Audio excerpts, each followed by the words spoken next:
Sixième témoignage. Psaume chapitre 62, verset 13. À toi aussi, Seigneur, la bonté, car tu rends à chacun selon ses œuvres. Le matin que le Seigneur nous a visités dans cette pièce, il nous a pris par la main et nous avons commencé à descendre. Mon cœur était rempli de peur. Je ne peux même pas le décrire. Je savais seulement que je ne devais pas quitter la main de mon Sauveur.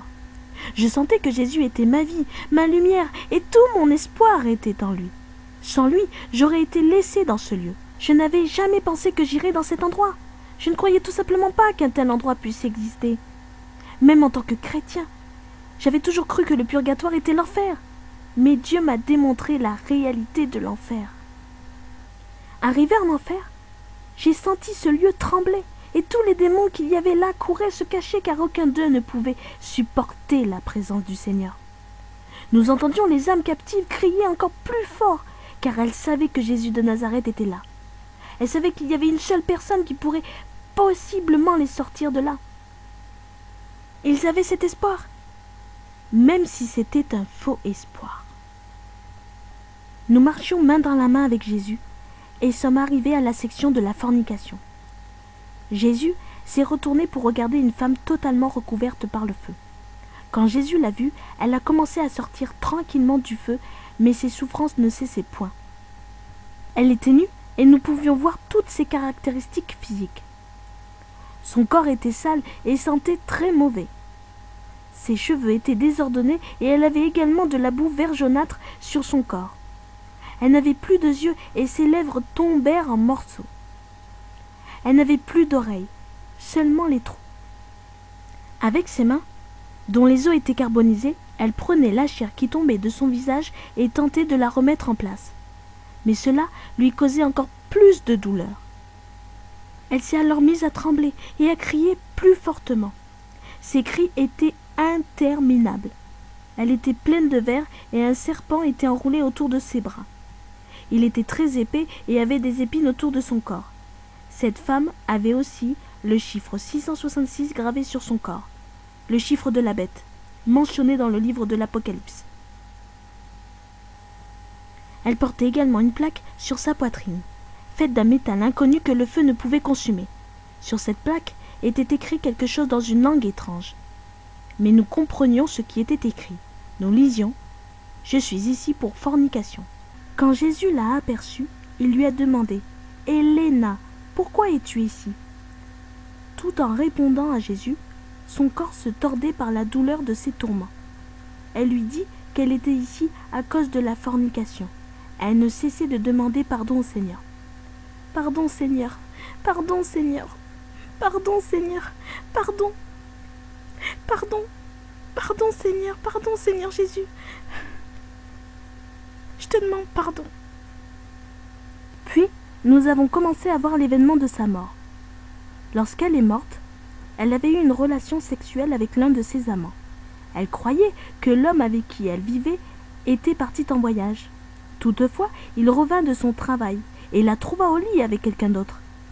Il s'est alors dirigé vers la cuisine, s'est emparé d'un gros couteau et l'a enfoncé dans le dos d'Héléna. Elle est décédée et fut amenée en enfer, de la même manière qu'elle est morte, flambant nue. Tout est matérialisé. Il y avait donc encore ce gros couteau dans son dos, lui causant une douleur atroce.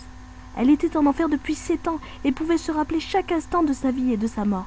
Elle se souvenait aussi de cette fois où quelqu'un avait tenté de lui prêcher au sujet de Jésus, lui affirmant qu'il était le seul qui pouvait la sauver.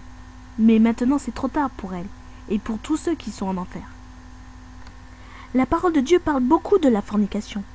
Elle est très claire à ce sujet. Forniquer, c'est avoir des relations sexuelles en dehors du mariage. 1 Corinthiens chapitre 6 verset 13. Les aliments sont pour le ventre, et le ventre pour les aliments, et Dieu détruira l'un comme l'autre. Mais le corps n'est pas pour l'impudicité. Il est pour le Seigneur, et le Seigneur pour le corps. Aussi, dans 1 Corinthiens chapitre 6 verset 18, fuyez l'impudicité.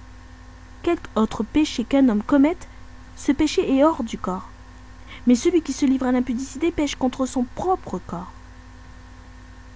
Quand Jésus eut fini de parler avec elle, elle fut recouverte d'une grosse couverture de feu et nous ne pouvions plus la voir. Toutefois, nous entendions le bruit de sa chair qui brûlait et d'horribles cris.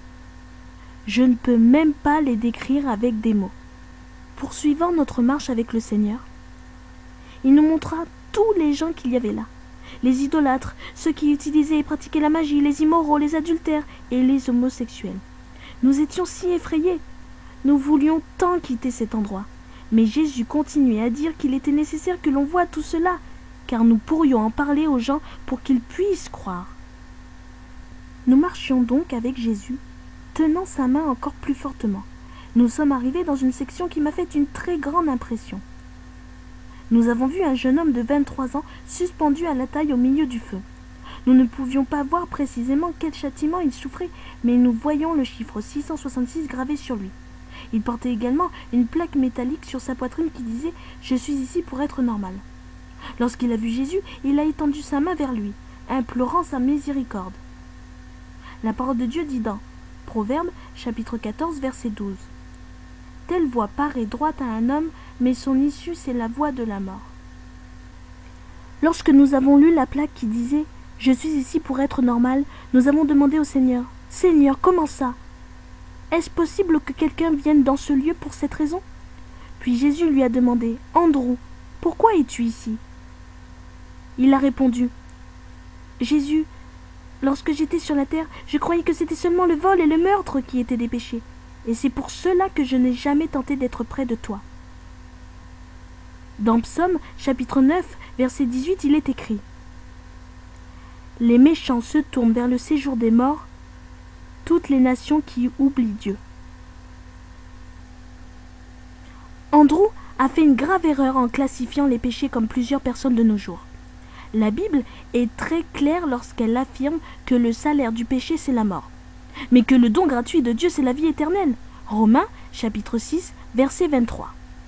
De plus, lorsque la Bible parle à propos des péchés, ils ne sont jamais classifiés par ordre de gravité, car chacun d'eux sont tout simplement des péchés.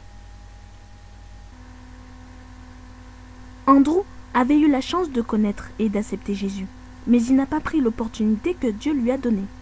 Peut-être a-t-il eu un millier d'occasions de connaître le Seigneur, mais il n'a jamais voulu le connaître, et c'est la raison pour laquelle il était là. Alors, une grosse couverture de feu a recouvert son corps et nous ne l'avons plus vu. Nous continuions à avancer avec Jésus. Au loin, nous apercevions quelque chose tomber, comme des morceaux de matériel. En nous approchant, nous avons finalement vu que c'était des gens qui tombaient en enfer, et ce à tout moment. Des gens qui venaient tout juste de mourir sur la terre, sans avoir accepté Jésus-Christ dans leur cœur. Nous avons vu plusieurs démons courir vers un jeune homme et commencer à détruire son corps. Immédiatement, son corps a commencé à être rempli de verre. Il criait « Non, qu'est-ce que c'est que ça? Arrêtez! Je ne veux pas être dans cet endroit. Arrêtez ça.